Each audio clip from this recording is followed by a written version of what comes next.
So, Never Eat Alone. 5 years ago, I picked up an audiobook by Keith Ferrazzi called Never Eat Alone.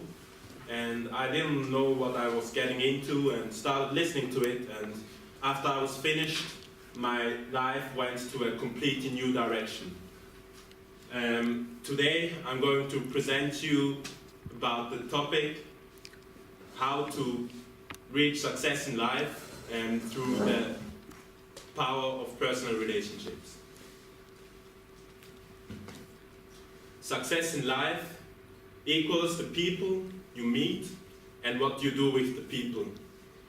None of us is self-made. I think not even Gandhi, if he would have fought for the independence alone, he wouldn't have gained it. Or what would have happened if Steve Jobs didn't meet Wozniak or Wayne? Or what would have happened if Jesus Christ didn't meet his 12 disciples? I don't think that we would live in the same world as we live now. For me personally, it was the same thing. I wouldn't be in the place I am now if it weren't for my friends, my spouse, my family, my loved ones. And I wouldn't also be at the point I am now, especially with the goals I set, like having the jobs of my dreams or having the spouse of my dreams, if it weren't for the tools I learned in the book, Never Eat Alone. I'm going to walk you through the mindsets that the book tries to portray, the tools, the networker's tools kit, and the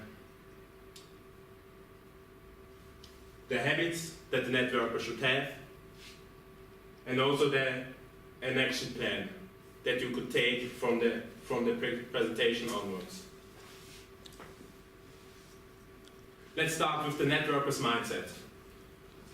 I have a quick question before. How many of you do actively use networking to reach your goals faster? Okay. Any kind of goal? Yeah, okay. Almost anyone. And how many of you don't use networking? No one?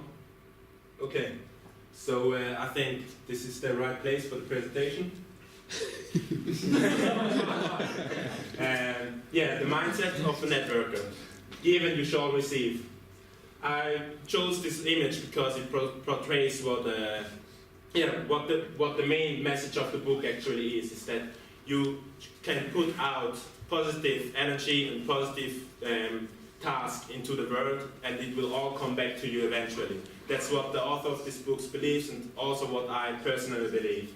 That if you really concentrate on how you can help other people and how you can help them reach their goals faster, they will also help you in return. And also, I think it's also very important to be able or have the guts to ask other people for a favor or also accept favors, as it's also a pleasure for the other people if they have the possibility to help you.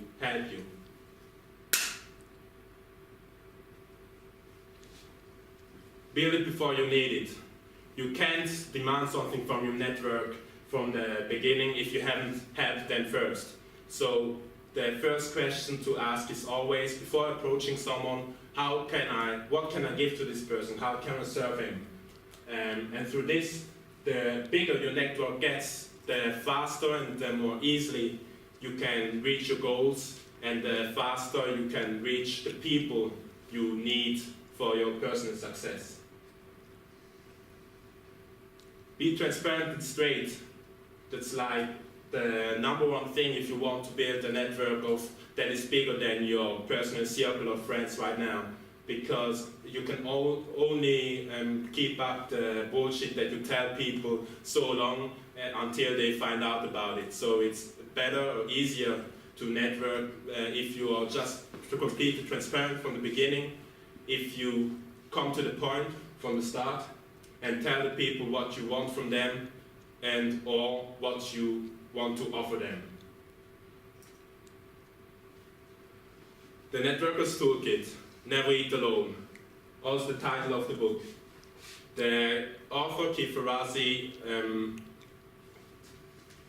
tells, or what he recommends, is that you never eat alone, ever. Like he himself, he only eats alone when he's watching his favorite TV series or when he's at the hotel where he knows no one. But what he actually recommends is that if you go to a new city or in your hometown, you always look for connections you can make to people. You always look in your context calendar and look what people live in this city, and you meet them for lunch or for dinner and invite them to things you would be doing anyway.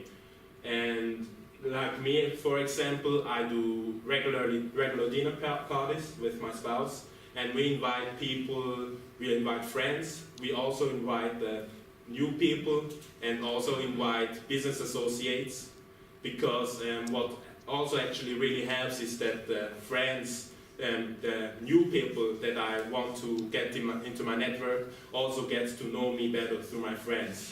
And the friends can be a really great promotion for oneself.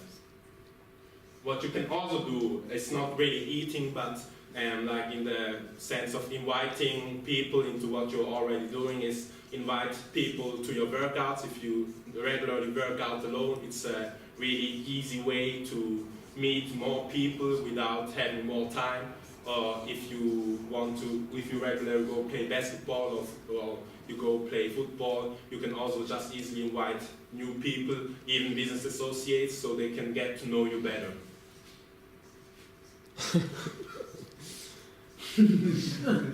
To reach movers and shakers, it's the easiest way to get to them is to join them at the events they are going anyway.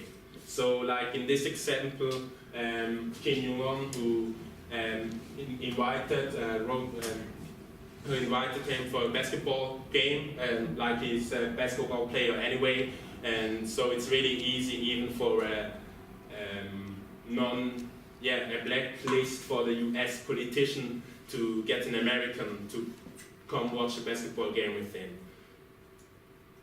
What is normally known is also sport events, or you can also go to conferences. Do you have some examples here of places you go if you want to meet people? Or if you want to meet movers and shakers? A quick question, what is a mover and shaker? With movers and shakers, I identify people who have a bigger network than mine, and not only that, but are also like celebrities or unreachable for the normal dude who doesn't really have something special on himself or doesn't really do something special. TEDx, yeah. Ignite, yeah. Club. A club, yeah. Nightclubs also, yeah. Social zebras. Startup meeting events. Yeah. Meetups. So there are really a lot of possibilities to really meet everyone you can imagine to meet at events they already join. Connect with super connectors. The super connectors, like when we compare to the movers and shakers, the super connectors are people who already have a large network for themselves and are not especially famous or don't especially have like a big business or